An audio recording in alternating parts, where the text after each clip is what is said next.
Assalamualaikum warahmatullahi wabarakatuh. Halo everyone. Pada kesempatan kali ini izinkan saya mengerjakan asesmen 5, Seleksi Duta Hukum dan HAM. Jadi di sini saya akan menjelaskan mengenai hukum dan HAM. Ada pengertian, contoh, penerapan dan sebagainya. Untuk lebih memahaminya, langsung saja kita simak videonya bareng-bareng yuk. Tapi sebelum ke materi, izinkan saya perkenalkan diri. Nama saya Adinda Mutiara Kusnadi, berasal dari Kabupaten Bogor, asal sekolah yaitu SMA Negeri 1 Lewiliang. Hukum dibagi dua. Yang pertama, hukum tertulis. Hukum tertulis merupakan hukum yang tercantum dalam berbagai peraturan negara. Umumnya hukum tertulis bersifat kaku, tegas, formal, dan menjamin kepastian hukum. Contoh hukum tertulis adalah undang-undang, perpres, perda, peraturan pemerintah, dan lain sebagainya. Adapun yang kedua, hukum tidak tertulis. Hukum tidak tertulis merupakan norma ataupun peraturan tidak tertulis yang sudah digunakan oleh warga dalam kehidupan sehari-hari. Contohnya, hukum adat. Pentingnya dalam kehidupan bermasyarakat. Pentingnya hukum tertulis memberikan kepastian hukum, akses yang adil bagi semua, dan memungkinkan perubahan hukum yang terstruktur. Pentingnya hukum tidak tertulis memberikan pedoman dalam bertingkah laku. Norma memuat aturan tingkah laku masyarakat dalam pergaulan sosial, menjaga kerukunan anggota masyarakat. Pengertian hukum menurut para ahli. Adapun 1. Menurut Van Apeldoorn, hukum adalah suatu gejala sosial. Tidak ada masyarakat yang tidak mengenal hukum, maka hukum menjadi suatu aspek dari kebudayaan seperti agama, kesusilaan, adat istiadat, dan kebiasaan. Adapun dari Immanuel Kant, kalian bisa pause dulu videonya dan baca sendiri ya. Yang ketiga, adapun dari Thomas Hobbes. Yang keempat, dari John Austin. Nah, adapun dari Indonesia nih, pengertian hukum menurut S. M. Amin. Hukum adalah kumpulan peraturan yang terdiri atas norma dan sanksi-sanksi. Adapun menurut M. H. Tirtamidjaya ya. Jangan lupa dibaca ya teman-teman. Oke, selanjutnya fungsi hukum menyeluruh.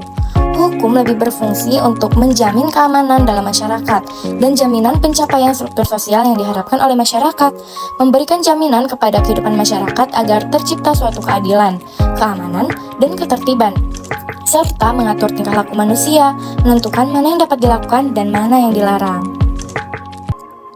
Contoh penerapan hukum dalam kehidupan sehari-hari, seperti dalam Peraturan Pemerintah Nomor 13 Tahun 2022, penyelenggaraan keamanan, keselamatan, dan penegakan hukum di wilayah perairan Indonesia dan wilayah yurisdiksi Indonesia, dan masih banyak lagi. Nah, udah masuk yang kedua nih, yaitu bab HAM, yaitu hak asasi manusia. Pengertian HAM menurut berbagai sumber. Ada menurut KBBI, yaitu yang dimaksud dengan hak asasi manusia adalah memiliki haknya untuk dilindungi secara internasional, PBB, serta berhak buat hidup, merdeka, kebebasan berpendapat, serta kebebasan buat memiliki. Serta ada menurut Situs Persatuan Bangsa-Bangsa PBB. Nah, adapun HAM bersifat pertama, kodrati, 2, universal, 3, langgeng. Lanjutnya, ada jenis-jenis HAM yang diakui secara universal. Ada 30 jenis. Kalian bisa baca dan pause dulu videonya hingga memahami dengan baik.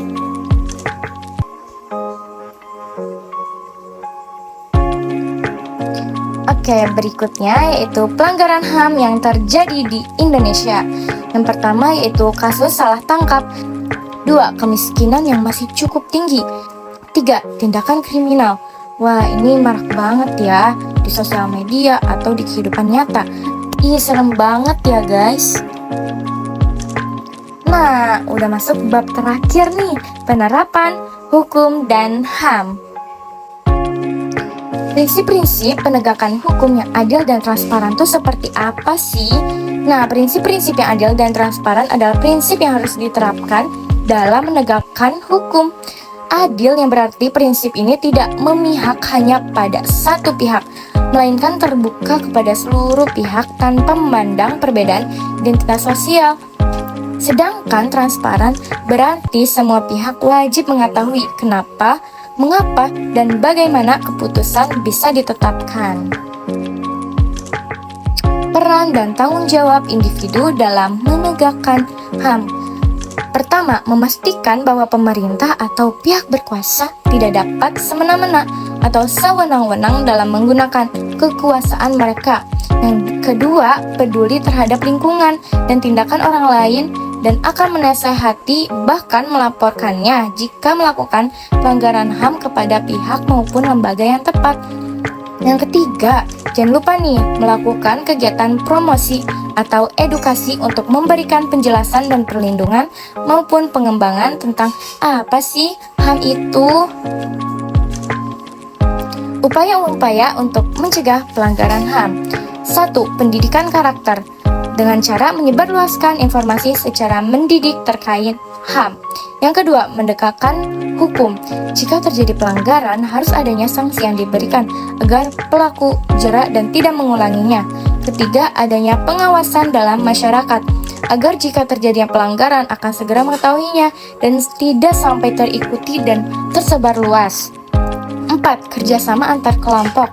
Kerjasama diperlukan untuk mempromosikan perdamaian, toleransi, dan penghargaan terhadap HAM.